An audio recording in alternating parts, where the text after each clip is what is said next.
কেউ মদ খেঞ্জেছে, কেউ গাঁজা খেঞ্জেছে, কেউ বেনামাজি হুঁজেছে, কোনো ধ্যান। আসসালামু আলাইকুম। একটা বিষয়ে ভাবছিলাম অনেকদিন, কিন্তু বলা হয়নি। যে ধরলেন আমাদের ভারতবর্ষে কি আমাদের দুনিয়াতে ধরলাম মানুষটাকে আল্লাহ সৃষ্টি করেছে। আমাদের দুনিয়ায় ধরালেন দুরকম ধরনের মানুষ। আমি সব ক্যাটাগরি বাদ দিয়ে দুরকম ধরনের মানুষকে ধরছি। যে এক আল্লাহর পথে জেদ্দোজিহাদ করছে, আর এক নিজের নাফসের পথে জেদ্দোজিহাদ করছে, ও শয়তান।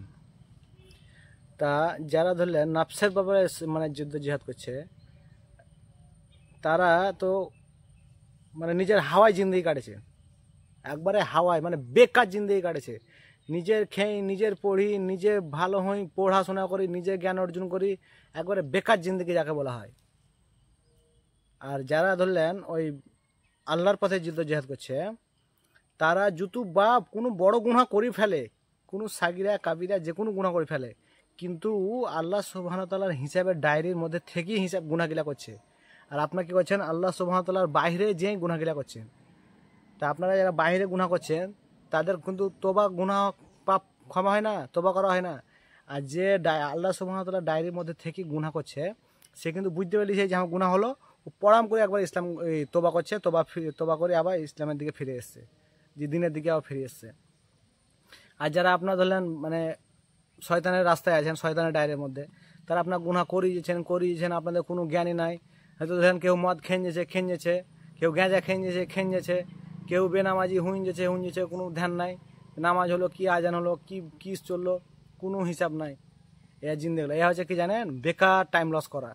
আপনার এত সুন্দর জীবনটাকে আল্লাহ সুবহানাহু ওয়া তাআলা দিয়েছে, বিবেক বুদ্ধি সব কিছু একবারে দিয়ে পরিপূর্ণ করে আল্লাহ আপনাকে সৃষ্টি করেছে, সেইগুলোকে সব বেধায় নষ্ট করে দিয়ে একবারে এত কিমতি জিনিসগুলোকে আপনি নষ্ট করে দিয়েছেন। আল্লাহ সুবহানাহু ওয়া তাআলা আপনাকে সৃষ্টি তৈরি করি আশরাফুল মাখলুকাত বলে নাম দিয়ে হলো, সেইগুলোকে আপনি সব বেধাই করে দিয়ে বেকার করে দিয়েছেন।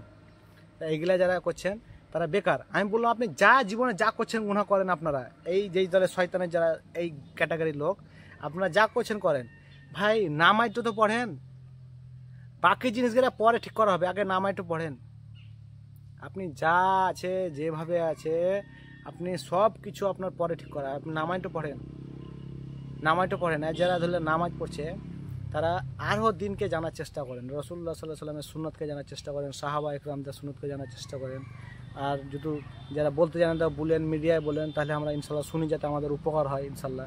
তাহলে আমরা আরও উপকৃত হবো, আমরা আরও জ্ঞানী হবো, দিনের বিষয়ে লড়তে পারবো, দিনের বিষয়ে কথা বলতে পারবো। এখন আমাদের সমাজে মসজিদে আপনার মুসল্লি ধরলেন, প্রায় বড় মসজিদে মুসল্লি হয়, আর জুম্মা মসজিদে হয়তো হয় ধরলেন 1000 লোক হলো, 1000 লোকের মধ্যে কিছু সংখ্যক বাদে আপনি 10টা সাহাবীর নাম, 10টা সাহাবীর নাম কেউ বলতে পারবে না। এরকম মুসলমান হয়ে আছে এখন সব।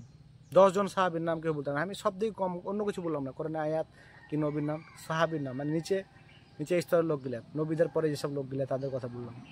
10টা সাহাবীর নাম কেউ বলতে পারবে না। এটা হচ্ছে আমাদের মুসলমানের অবস্থা। অথচ 5 ওয়াক্ত নামাজ পড়ছে। আর ওদেরকে যদি বলা হয়, তোরা বলবে তোরা আবার কি জানিস। অবশ্যই আমরা কিছু জানি না, এটা সত্যি কথা। ও ঠিকই বলে যে আমরা কিছু জানি না। আমরা কিছু জানি না। আল্লাহ সুবহানাহু ওয়া তাআলা আমাদেরকে যে জ্ঞানটুকু দিয়েছে, সেই জ্ঞানটুকু আমরা কখনো এর মধ্যে ভুল করে ফেলিয়ে, কখনো ঠিক করছি, কখনো তওবা করছি, এরই মধ্যে চলছি। কিন্তু আল্লাহর ডায়ের মধ্যে আছি, বাইরে লয়। ওই ক্যাটাগরির লোকের মধ্যে লয়, এই ক্যাটাগরির মধ্যে আমরা আছি ইনশাআল্লাহ। আর বাইরে কখনো ইনশাআল্লাহ কাজ করিনি, দিনের মধ্যে থেকে আছি।